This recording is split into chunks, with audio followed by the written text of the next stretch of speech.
Ernesto, a mí me gustaría que nos hablaras un poquito de quién es Viktor Frankl. Aquí, así es. Bueno, Viktor Frankl es un austríaco que crea lo que se conoce como la logoterapia. Viktor Frankl era judío, digamos que encarcelado en los campos de concentración, en Auschwitz. Fue encarcelado ahí y pues sufrió, digamos, las penurias de lo que es un campo de concentración de los nacionalsocialistas, y de ahí creó lo que se conoce como su logoterapia. La logoterapia es digamos, la búsqueda, la terapia que busca un propósito de vida y que por supuesto contrarresta ese vacío existencial que se ha visto en todas las épocas. Ahora, ¿qué es el vacío existencial? El vacío existencial es la ausencia de un propósito de vida. Ese sentimiento que puede llegar a causar depresión, angustias, ansiedades, inseguridades, el no saber qué hacer con tu vida o no saber qué metas vas a tener en un futuro, ¿no? Así es. Se puede decir que ese es básicamente el vacío existencial. Cuando no se tienen metas, cuando no se tiene sentido, ¿no?, en la vida, en este momento, en esta experiencia que nos toca vivir y que estamos creando a la vez, ¿no? También es complejo porque nos sumergimos en un dolor, en emociones que a veces también nos impiden ver más allá. Es como tener una venda que nos impida ver el encontrar el sentido a la experiencia y a la vida misma. Por supuesto. Esto de que habla de la vida misma, qué mejor de ver la importancia de la vida misma que un campo de concentración. Digo, en la Segunda Guerra Mundial, Viktor Frankl, que fue, pues digamos, era un prisionero de un campo de concentración, entonces él se dio cuenta que había de los prisioneros quienes morían antes que otros. Y él se preguntaba, bueno, ¿por qué si ambos estamos recibiendo, o sea, todos estamos recibiendo básicamente los mismos castigos, las mismas, ¿cómo se dice? Falta de, o sea, la misma hambre, el mismo frío, todo, digamos, todas estas penurias las estamos recibiendo todos, y por qué algunos, digamos, pues ya se rinden? Claro. Se rinden y se dejan morir, porque en los campos de concentración a veces a los trabajos forzados les pagaban con cigarrillos. Esto lo dice Viktor Frankl en El hombre en busca de sentido. Les pagaban con cigarrillos, y Viktor Frankl se daba cuenta que los cigarrillos se los pagaban para que ellos los intercambiaran a su vez por comida, para que algunos comandantes o policía de los judíos hicieran intercambios, claro. Por cosas necesarias. Entonces lo que veía Viktor Frankl es de que, bueno, se puede decir que las personas que ya decidieron morirse, en lugar de intercambiar esos cigarrillos, se los fuman, como decir, pues yo ya mi último placer, ¿no? Y fuerte. Exactamente. Entonces él lo visualizaba eso, de que los que ya se van a morir eran los que anteriormente se habían fumado sus cigarrillos. Entonces lo que él se dio cuenta, pues la pinchinita. y lo que él se da cuenta es de que precisamente ellos eran los que ya habían perdido la motivación para seguir viviendo. Así es. Ya se habían rendido a la lucha. Entonces, Viktor Frankl se da cuenta de lo importante que es tener una meta, una motivación, un propósito para solventar todas estas penurias, todos estos dolores, todas estas inclemencias, y de ahí él se encarga de, por ejemplo, darles a sus compañeros prisioneros una razón para vivir. Entonces él como que empieza a hacer terapia dentro del mismo campo de concentración para que no se rindieran sus compañeros. Entonces, por ejemplo, había un compañero que era científico y le decía a Viktor Frankl, recuerda que tú tienes una obra que escribir, una obra que hacer. A otro prisionero le decía, recuerda que tú tienes a una familia que logró, pues digamos, logró viajar a otros países para que no los agarraran los nacionalsocialistas y en los campos de concentración, y recuerda que te están esperando. O sea, y él también se dio cuenta, hay una anécdota que a mí se me hizo muy impactante. Uno de los prisioneros decía que tenía un sueño profético. En el sueño profético, él decía que un 30 de marzo los iban a liberar. Eso es lo que él soñaba. Pues él cada vez se emocionaba más porque ya estaba llegando el 30 de marzo, y llega el 30 de marzo y todo sigue igual. Tanta expectativa que tenía este señor con su sueño profético, según él, pues al final se desmoronó porque no pasó nada. Él soñaba que ya los iban a liberar, que otra potencia les iba a derrotar a los nacionalsocialistas, los iba a derrotar y que todos los prisioneros de Auschwitz iban a ser liberados, etc. Se llega el día, no pasa nada, todo sigue igual, y a las pocas horas muere el señor. O sea, nomás por un deseo. Wow, tan intenso, y ver que no sucede. Entonces, su propósito, su esperanza se había eliminado. Claro. Entonces, ¿qué ocurrió ahí? El vacío existencial. Y el vacío existencial con toda su fuerza. Porque podemos ver el vacío existencial en muchas cosas, aunque sean pequeñas. Por ejemplo, la pérdida de un noviazgo, de un amor. La pérdida de un amor, ahí puede ocurrir un vacío existencial. Una persona que pues, ya deja de trabajar o la despiden, o por ejemplo los señores que ya su pensión, y a veces, que les dan su pensión, pero ¿y qué pasa con el vacío existencial? Porque hay muchos que incluso se deprimen. Sí, y es verdad, he escuchado mucho en que se jubilan, duran un tiempo y fallecen, ¿no? Y es precisamente por esta parte del vacío existencial, el dejarse de sentir útiles, ¿no? El no encontrar sentido, porque a lo mejor antes el ir a trabajar era un sentido, era el sentido mismo de seguir cada día viviendo. Entonces, cuando pasa esto, pues ya, ¿qué más sigue, no? Exacto. Y lamentablemente a veces no se detecta y llega a eso, ¿no? Exactamente, y tiene sus síntomas, claro, como la depresión, lo que dijimos, la depresión, la ansiedad. Mucha gente cuando tiene una pérdida o de un familiar, incluso también está el vacío existencial. Pues él lo era, o sea, pueden decir, él lo era todo para mí y ahora ya no está. Entonces está el vacío existencial y ahora ¿cuál es mi propósito entonces? Así es. En Viktor Frankl entonces habla de 3 modos, y esto es súper importante en lo personal, porque es como que quien dice lo esencial de su teoría de la logoterapia. Hay 3 modos en llegar a tener un propósito de vida. 1, la acción. Es decir, generar un propósito por medio de una meta, por ejemplo, de que yo voy a llegar a terminar mi carrera, yo voy a llegar a ser médico, yo voy a llegar a ser pintor, o sea, una meta, construirte una meta y que ese sea el propósito de tu vida. Ajá. Incluso, por ejemplo, llegar a tener una familia, casarme, etcétera, hacer viajes, no sé. Esa es una forma en la cual las personas pueden llegar a tener un propósito de vida, la acción. Número 2, el amor. El amor puede llegar también a ser el propósito de vida de una persona. Por ejemplo, amar a sus hijos, que lo son todo, o amar a una persona, a la pareja. Yo le tengo amor, por ejemplo, imagina que hay personas que tienen un hijo que tiene alguna discapacidad. Ajá.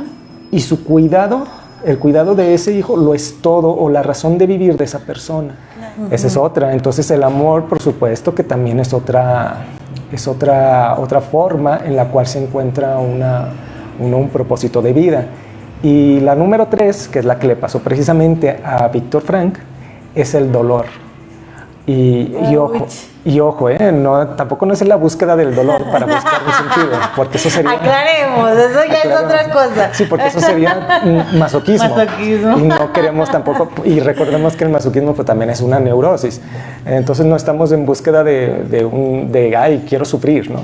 No, sino que son los dolores que se le presentan a uno de manera... por el destino, de manera involuntaria, como cuando los nacionalsocialistas pues tomaron prisioneros a los judíos, pues obviamente ellos no querían eso, obviamente fue una cuestión totalmente involuntaria, y a veces, por ejemplo, enfermedades como el cáncer, que pues obviamente nadie quiere, y obviamente que esas son cuestiones que a veces también ese tipo de dolores, ese tipo de enfermedades, ese tipo de penurias es lo que le da sentido a veces a la gente para decir, yo voy a sobreponerme a esto, me voy a sobreponer y entonces voy a salir adelante. Y eso le da sentido a las personas para luchar. Entonces esas son las 3 formas básicas para llegar a tener un propósito en la vida: la acción, el amor y el dolor. El dolor involuntario, obviamente. Oye, pero por ejemplo ahí, ahorita que hablabas del amor, me viene a la mente que igual también puede ser el que sea tu meta el amarte a ti mismo, ¿no? Por supuesto. O sea, yo creo que aquí es, siempre como seres humanos, yo lo creo así, no sé si en un error o no, pero es mi filosofía de vida ahorita, en este momento, de rato, quién sabe, claro, si hay algún cambio. Generalmente tendemos a encontrar ese motivo de vivir en otra persona y depositar ese amor en otra persona, ¿no? En alguien externo, y nos olvidamos de nosotros mismos. No quiero decir que las otras personas no sean importantes, obvio no, pero sí es importante a veces, dependiendo de la persona, ¿no? Y lo que venimos a aprender también esta vida, el aprenderte a vivir, a amar a ti. Yo creo que eso es una de las tareas más complejas, porque es más fácil ver y enamorarte de alguien más que de ti, porque a veces ni siquiera tú te ves, te ignoras. Claro, totalmente de acuerdo. Sí, precisamente a veces llega cuando alguien pierde a un amor, el paso que sigue para, digamos, superar ese amor perdido es volverse a valorar uno mismo, volver a trascender, digamos, el pasado con esa persona y comenzar a valorarse uno mismo para volver a amar a otra persona. O sea, es como unas pilas, te tienes que recargar. Exactamente. Sí, porque imagínate, si nomás estás en la depresión, en la angustia, en la ansiedad, en el vacío, pues no puedes amar a otra persona. Así es. Entonces... Y es complejo, o sea, esta parte del vacío no es algo muy grato para todos, ¿verdad? Y yo creo que para nadie. Cuando llegamos a experimentarlo, yo creo que muchos me imagino que diríamos, no se lo deseo a nadie. Claro. ¿No? Pero sin embargo, a veces eso es lo que impulsa, ¿no? El estar ahí en ese vacío, el no saber cuál es tu rumbo, el no saber ni siquiera qué es lo que sientes. Yo creo que es lo que también te hace voltear a verte a ti mismo, porque es entonces cuando te das cuenta de ti, qué estás viviendo, qué estás pasando, qué estás sintiendo, qué estás pensando. Así ¿no? es. Y a partir de eso yo creo que es más fácil, entre comillas, ¿no? Obvio con un acompañamiento, yo siempre les he dicho, con un terapeuta, un psicólogo, o sea, nos va a hacer... darnos cuenta de algunos puntos que nosotros en ese momento no somos conscientes, porque yo creo que la información la traemos, ¿no?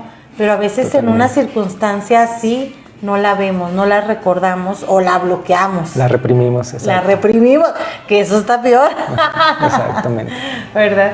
Pero sí, cuando hay un acompañamiento, es más fácil darte cuenta si estás abierto o dispuesto a escuchar, porque a veces con el acompañamiento de un especialista una simple pregunta me hace enfrentarme a mí mismo, confrontarme a mí y cuestionar mi pensamiento, cuestionar mis decisiones. Sus propios fantasmas, ¿no? Exacto. Y bueno, sí, el vacío existencial no es para menos, porque recordemos que mucho lo que se conoce como... lo que sabemos que es el suicidio también puede llegar mucho por el vacío existencial. Te comentaba que desde los años 80, según el INEGI, desde los años 80 hasta la actualidad, pues ha incrementado el suicidio aquí en México casi un 1000%. Entonces, eso también tiene que ver mucho con la tecnología, los avances, porque muchos dirán, bueno, ¿eso qué tiene que ver? Bueno, recordemos que a veces la inteligencia artificial está desplazando a muchos trabajos especializados, no ya de mano de obra, porque ya sabemos que desde la era industrial, pues las máquinas los fabricantes pues establecían máquinas para desplazar a la mano de obra en de producción en serie. Pero ahora no, ahora abogados, diseñadores gráficos, hay aplicaciones tecnológicas donde le pones sus palabras clave, por ejemplo, un perrito navideño, y te lanza en cuestión de segundos diseños de perritos navideños en segundos, cosa que ningún diseñador gráfico te podría, pues.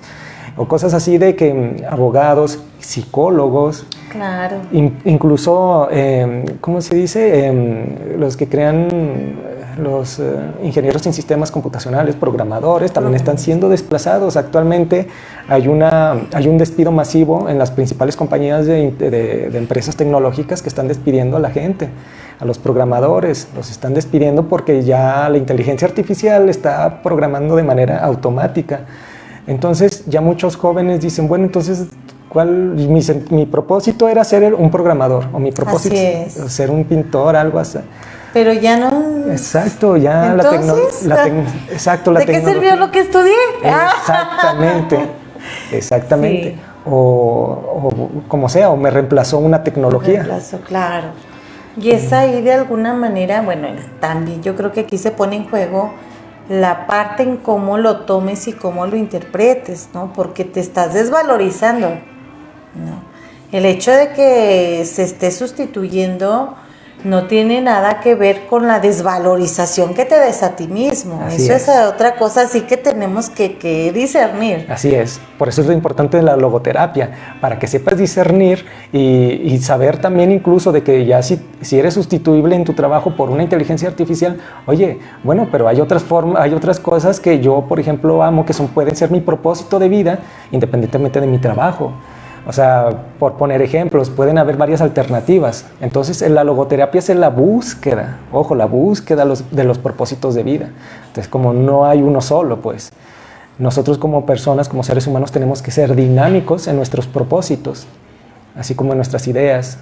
No te vas a poner a que si llega una nueva tecnología, no te vas a decir, no, malditas tecnologías, como los taxistas con Uber, no sé.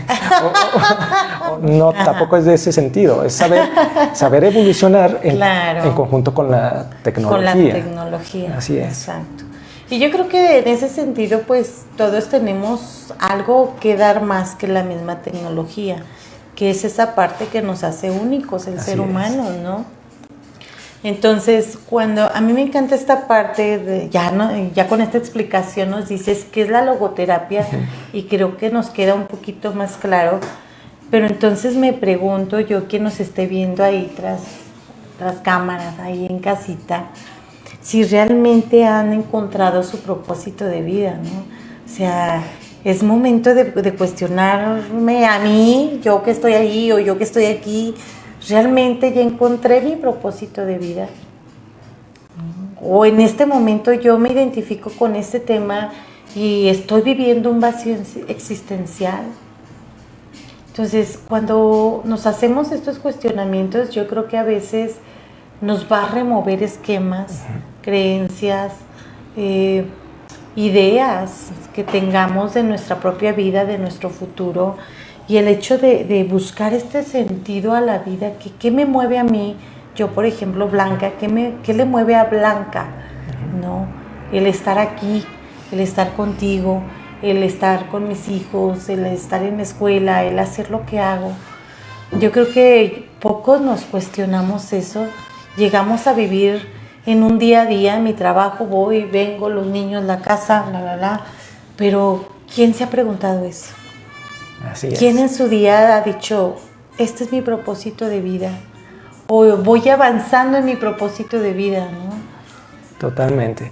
Y bueno, también tengamos en cuenta que la civilización o la cultura no se queda atrás, porque la civilización y la cultura siempre nos dice, cuando nos hacemos esa pregunta de que cuál es mi propósito de vida, la civilización llega y la cultura y nos dice, y la sociedad pues, nos dice, mira, aquí tienes un abanico de posibilidades, pero son muy engañosas, porque, bueno, principalmente porque a veces entre esos abanicos de posibilidades, de alternativas que nos da la sociedad, es una sociedad a veces muy inundada de capitalismo, donde lo humanista se deja a un lado y lo consumista se pone como punto nodal o como piedra angular de la cuestión.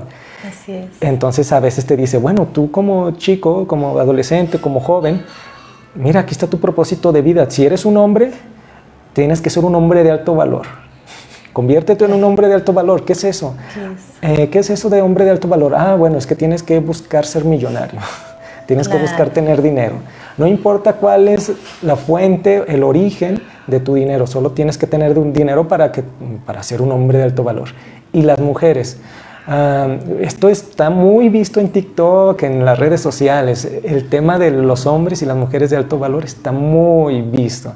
Entonces, todos los que tengan TikTok van a darse cuenta de esto, de que ¿qué es una mujer de alto valor? Una mujer bella y joven. Si no, no, entonces no es de alto valor. Entonces, ¿dónde queda su sacrificio en su trabajo? ¿Dónde queda el sacrificio a sus estudios, sus metas, sus propósitos? Claro. Entonces la civilización te dice, bueno, tú como hombre tienes que ser consumista, tienes que tener dinero para consumir. Y tú como mujer tienes que ser un producto de consumo, es decir, deseable, un producto de consumo deseable. ¡Wow! ¡Qué fuerte! Exactamente, y de hecho estos discursos son los que están ahorita en boga en redes sociales, sobre todo en TikTok. Entonces cuidado también con eso, porque te están dando propósitos falsos totalmente.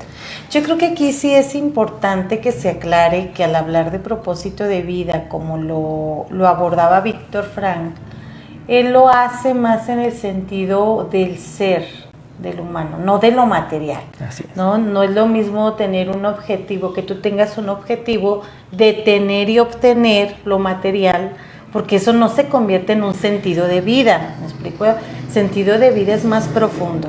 Totalmente de acuerdo. Por ejemplo, recordemos que, a ver, entonces si tú eres millonario, pero eres un corrupto, o sea, por ejemplo, un político corrupto, pongámoslo de ejemplo, entonces eso te da valor, nomás tener dinero, ¿y dónde quedan tus virtudes? ¿O dónde quedan tus valores? Entonces, eso es lo que debería de ser como una cuestión más humanista, más del ser, y no del tener, ¿no? Sino más del ser. Y lo mismo la mujer, o sea, no, porque muchos también, una mujer, supongamos que pase de la juventud, puede decir, oye, o sea, que ya no tengo tanto valor. Ay, me estoy desvalorizando. Así es. No me preguntes la edad porque... y también puede haber hombres que digan, bueno, o sea, yo por más trabajo y no llego a veces a fin de mes. ¿Dónde está mi valor? Entonces no tengo valor, porque por más esfuerzo que le pongo, no tengo ese valor que la sociedad me está diciendo. Eso que acabas de decir es bien importante. Que otros me están poniendo. Entonces ahí es cuando debemos de poner, a ver, un alto. Una cosa es lo que tú crees y otra cosa es lo que yo sé que valgo, ¿no? Y eso es en tu trabajo, en tu vida personal, en tus relaciones con tu pareja, con tus amigos, con tus hijos, contigo mismo también, ¿no? Así es. Porque incluso también a veces lo habíamos abordado en otros temas, podemos llegar a ser lastimantes con nosotros mismos. Cómo nos hablamos, cómo nos dirigimos a nosotros mismos, y a final de cuentas, entonces, no es otro el que me está limitando, sino yo mismo. Así es. Uno mismo a través del otro, porque, por ejemplo, hay mucha gente que se compara con el vecino o que se compara con otras personas para saber si ellos están bien.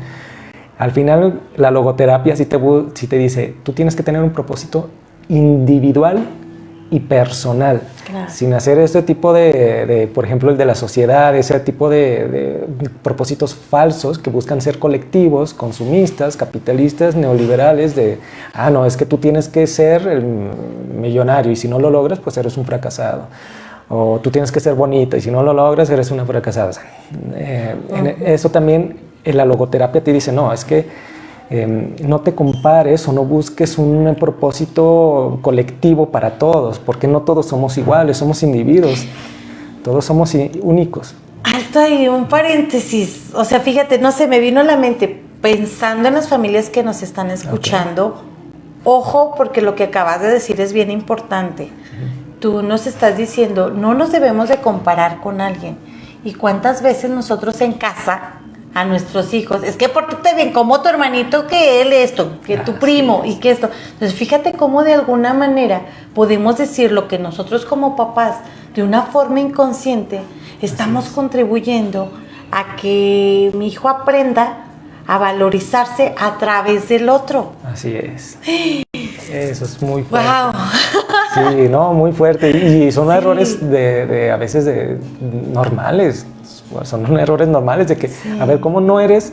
Por ejemplo, padres que pueden decirle al niño más, como quien dice, hiperactivo, que a lo mejor es un deportista nato, Eso. pero en lugar de, porque es hiperactivo, pues le dicen, no, ¿por qué no te comportas como tu hermanito que saca, o tu hermano mayor que saca 10, siempre saca buenas calificaciones?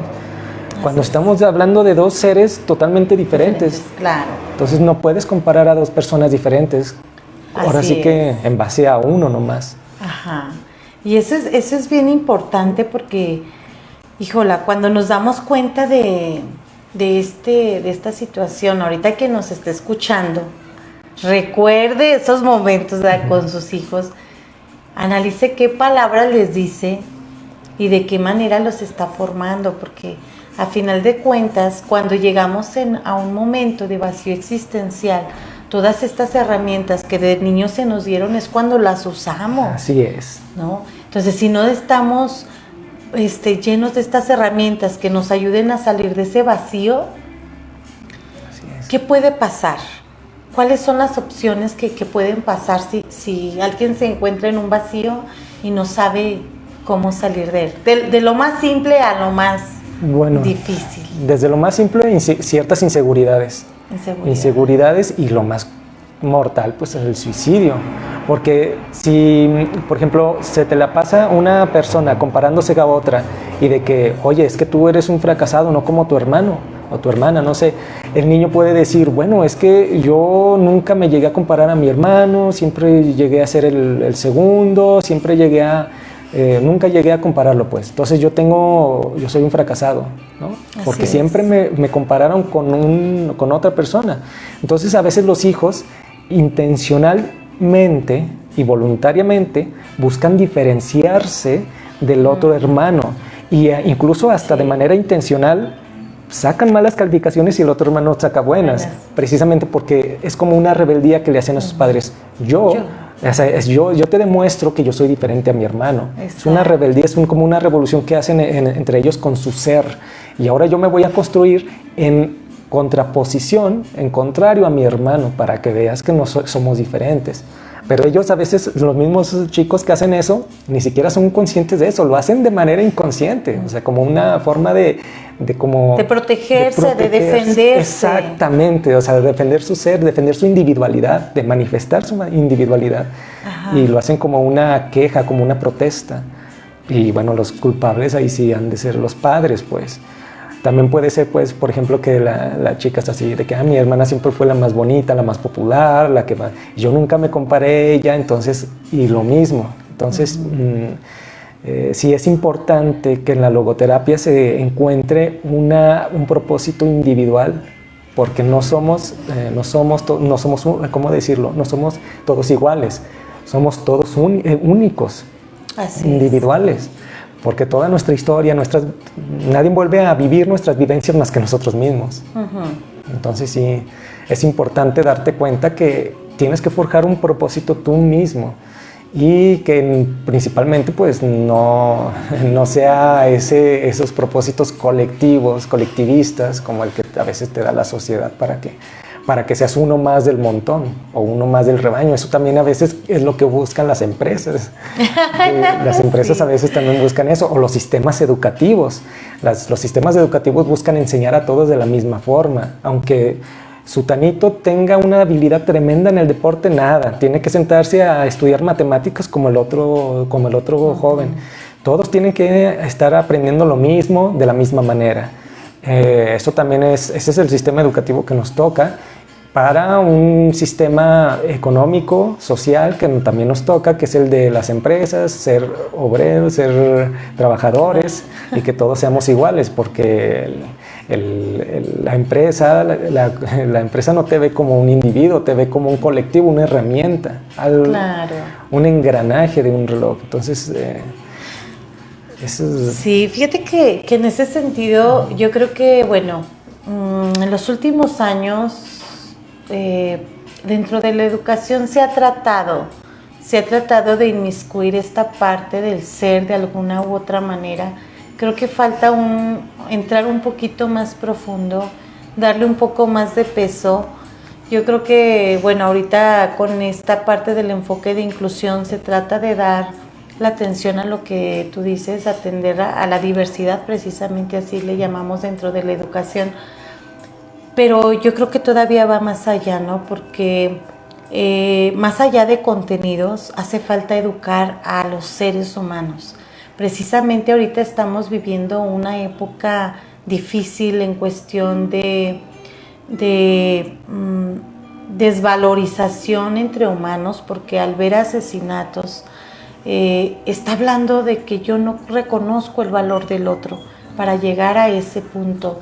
Entonces, sí es importante que dentro de la educación se llegue un poquito más allá, más al fondo, que solo enseñar emociones, sino enseñar realmente esta parte del sentido, qué sentido tiene tu vida, qué sentido tiene mi vida, porque al final de cuentas, si reconozco el sentido que tiene tu vida, jamás me voy a atrever a hacerte algo. Así es, ¿verdad? Muy buen punto, buenísimo punto, en serio.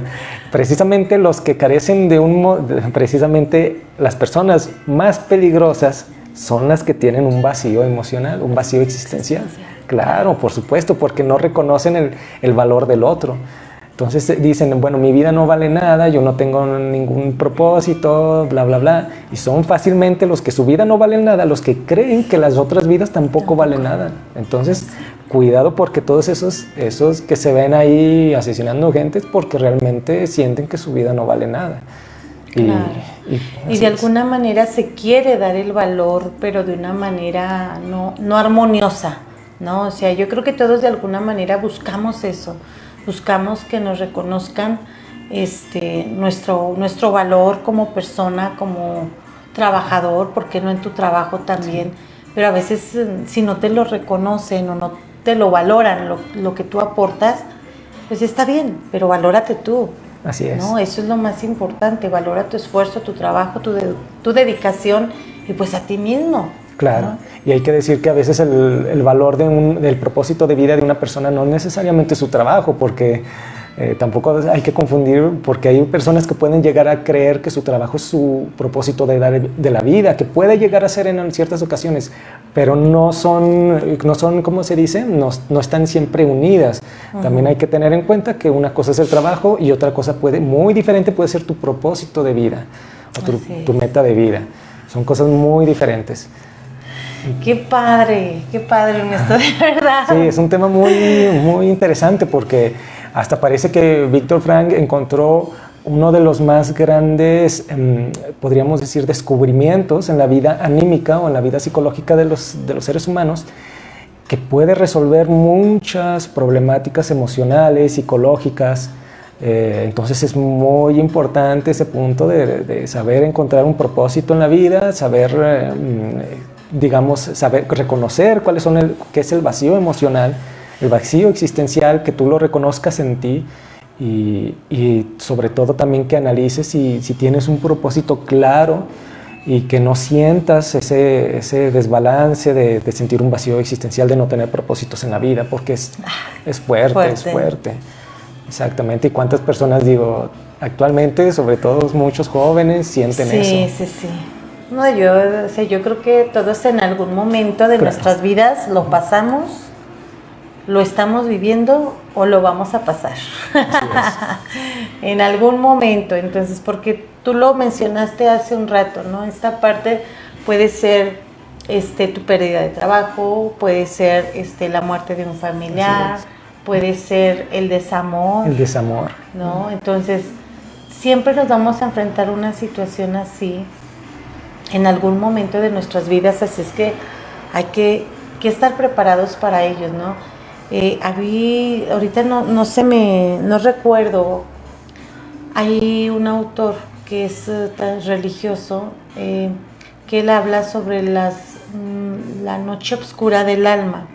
Me viene a la mente que está un poco relacionado con esta parte, porque él lo aborda desde un sentido en que tú precisamente te encuentras sintiéndote o viviendo en soledad no ser escuchado, no ser comprendido, desorientado realmente de tu vida, porque no hay un sentido, no sabes hacia dónde vas, no sabes a veces ni en qué momento estás, ni en qué punto estás parado. Entonces, ahorita que lo retomamos esta parte de Víctor, me vino a la mente pues que de alguna u otra manera este personaje lo vivió y lo plasmó en un libro también, él a su manera, ¿no? de interpretar, pero es lo mismo que vivieron en su momento, así claro. lo asimilaron ellos. Y pues bueno, retomando a Víctor, esta experiencia que él tuvo de vida pues no da para más. Imagínate, mis respetos, el vivir en esa circunstancia y ver todavía, analizar, porque estaba analizando qué era lo que estaba pasando con su contexto, con las personas con las que convivía. Tuvo que ser muy minucioso, muy observador para darse cuenta de esto del cigarro. Así es. Entonces, porque muchos, imagínate, sometidos, estando en una situación así, yo creo que yo es lo que menos me hubiera fijado, ¿no? Pero sin embargo, él tuvo la capacidad y la serenidad para observar, y gracias a esa experiencia, gracias a esta observación y análisis que él hizo, nos lega este libro, ¿no?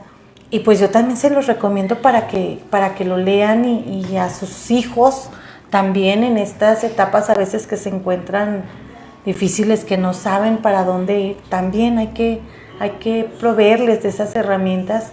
Tal vez no sé si alcancen a ver la profundidad del libro, ¿no? Pero algo les queda. Siempre queda algo y es lo que tienen que aprender en ese momento. Por supuesto. Bueno, hay que especificar nomás, el libro es, y para que noten el título, El hombre en busca de sentido, de Víctor Frank. Y sí, totalmente, me gustó mucho una analogía que pone, porque es como, sin un propósito es como un barco a la deriva. Entonces, tener un propósito es la brújula de ese barco. Así es. Entonces, y el mar es ese vacío, que a veces no sabemos y a veces somos consumidos por él. Tan inmenso. Tan inmenso, exactamente. Y sobre todo también, como dijo, acompañados, sobre todo acompañados, porque a veces estamos nublados de nuestra, o sea, nadie sabe más de nuestra propia vida que nosotros, para empezar. Así es. Pero a veces estamos nublados por tantas cosas que tenemos en la cabeza, por tantas cosas que nos acontecen, por las emociones, principalmente las emociones. Vividas en ese momento. Exacto, exacto. Entonces hay perspectivas profesionales que te pueden hablar de manera totalmente objetiva, fría, calculada, lo que estás padeciendo.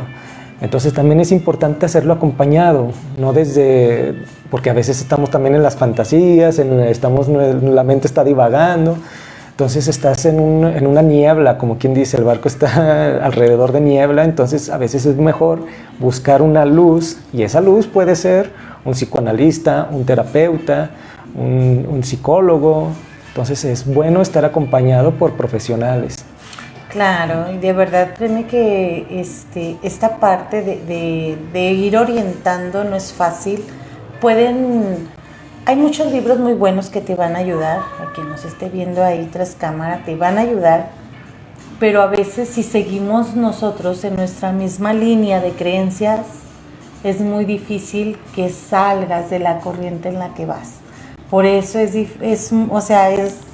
súper importante el acompañamiento para que no lo hagas de una manera autónoma. Así es. Porque entonces puedes mejorar, sí puedes mejorar cuando eres autodidacta, cuando lees, eliges buenos libros, haces ejercicios, prácticas y todo, mejoras.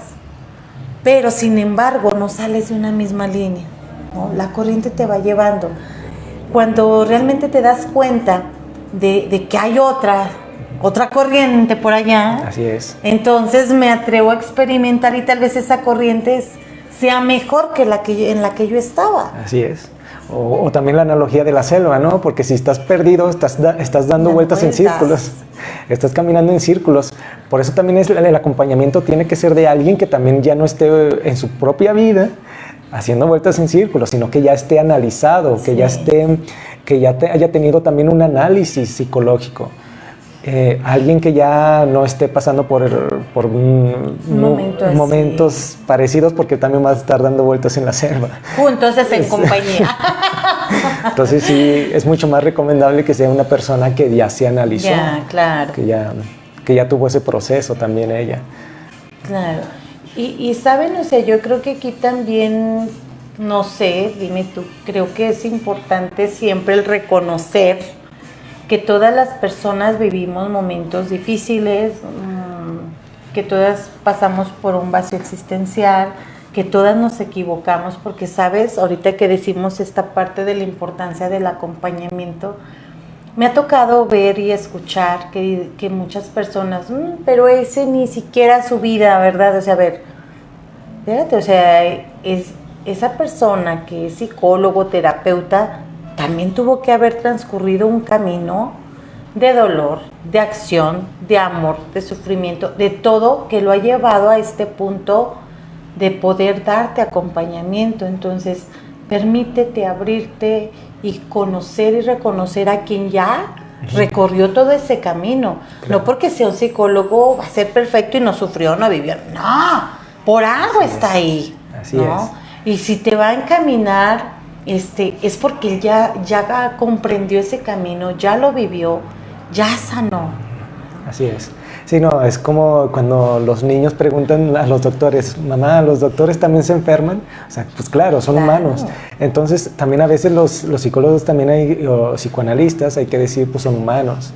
Claro. O sea, no son perfectos. Y ese es un error a veces de los pacientes, porque idealizan a veces al psicoanalista, idealizan a veces al psicólogo, los idealizan como si fueran seres perfectos, que no pueden equivocarse. Y una vez que se equivocan, supongamos en una sesión, en una recomendación, etcétera, dejan de ir la gente porque se decepciona. Se desilusiona y dicen, no, ya mi terapeuta se equivocó, no es perfecto, entonces yo ya me voy, busco otro. Lo cual es también, muchas veces, una resistencia a seguir con el proceso, que es como muy comodina decir, no, yo ya estaba haciéndome responsable de cierto problema, pero para no hacerme responsable me lavo las manos diciendo que el que tiene la culpa pues es el terapeuta, ¿no? Claro. A veces pasa mucho. Es lo más fácil. Bueno, a ver, Ernesto. Híjole, el tiempo se nos está acabando, pero yo no quiero que cerremos sin antes indagar un poquito sobre... Ahorita estamos hablando, hicimos referencia a jóvenes, adultos mayores en edad de jubilación, pero me viene a la mente en qué otras edades se puede llegar a presentar un vacío existencial. No, en todas, y sobre todo también otra que se me pasó, por ejemplo, en las personas adultas cuando se divorcian. Por ejemplo, es como la pérdida del marido, de la esposa, la pérdida de la familia, como quien dice, ¿cómo se dice? La familia tradicional. Claro. Entonces, eso también es un vacío existencial que a veces muchas mujeres tienen que padecer. Porque también estamos en una sociedad donde se dice que la mujer solo tiene que estar, o sea, como que un esposo para siempre, ¿no? Hasta que la muerte nos separe. Y hay muchas mujeres que dicen, bueno, pues es que a mí me golpeaba, o se emborrachaba, o yo ya no puedo estar sufriendo eso, y pues hacen lo del divorcio y la separación. Pero también viene el vacío psicológico de la implementación moral, social, de que no, es que tenías que estar ahí hasta que la muerte te separara. Es tu cruz. ¿Vale? ¿Perdón? Es tu cruz. Exacto, así como que, pues también ese es un... Claro. Oye, y luego, bueno, ahorita como lo dices, en los niños puede llegar a presentarse un vacío existencial. Por supuesto, totalmente. Por ejemplo, cuando se hace lo de las comparaciones, como hablamos anteriormente, también las malas calificaciones pueden llegar a sentir ese vacío existencial los niños. Reprobar una materia puede llegar, incluso niños que juegan al fútbol pierden, o pierde su equipo ahorita que pasó el mundial, ¿no? Se me hace que hubo muchos con vacío existencial. No sé si yo vi varios videos en TikTok, por ejemplo, de niños que realmente estaban llorando y o sea, es una emoción. Claro que los niños también tienen desde lo más básico como que pierda tu equipo favorito hasta la pérdida de un ser querido, por ejemplo, el padre, ¿no? El padre que simboliza la protección. El padre en casi todos los niños simboliza la protección. Entonces, yo estoy ya a merced de todas las inclemencias porque ya no tengo el protector. Eso también puede ser un choque de vacío emocional muy fuerte también. Entonces todas las edades, cuando ya se tiene, digamos, conciencia y conciencia sobre todo, pensamiento, porque no, por ejemplo, a un bebé, pues ahí sí, vacío existencial, hasta podríamos decir que un bebé también puede llegar a tener vacío existencial cuando nace, porque cuando el bebé llora, claro. el primer llanto viene porque ya no estaba en una situación cómoda, de una temperatura cómoda, porque pues estaba caliente y todo. Sí. Ese es un dolor. Me arrebatan una comodidad, exactamente. Ajá. Y ese llanto es el que dice, el que anuncia de que me han quitado algo. Wow. También, aunque fíjese, aunque el niño todavía no tenga lenguaje, ya tiene la experiencia de un vacío. La experiencia. Así es. Ya hasta los bebés, de hecho. Fíjate qué interesante, o sea, porque así como lo mencionas es verdad, o sea, estamos pues 9 meses en el vientre de mamá, quien dichosamente logramos los 9 meses, más menos, bueno, más menos que más, ¿verdad? Claro. Si se da la prematurez, pero era tu ambiente donde te gestaste, creciste, o sea, wow. Y el hecho de salir es como decir, bueno, ¿y ahora qué? ¿Dónde estoy? A lo mejor no es consciente, pero lo estás viviendo y eso se te queda grabado en tu memoria. Así es, totalmente. Lo estás sintiendo.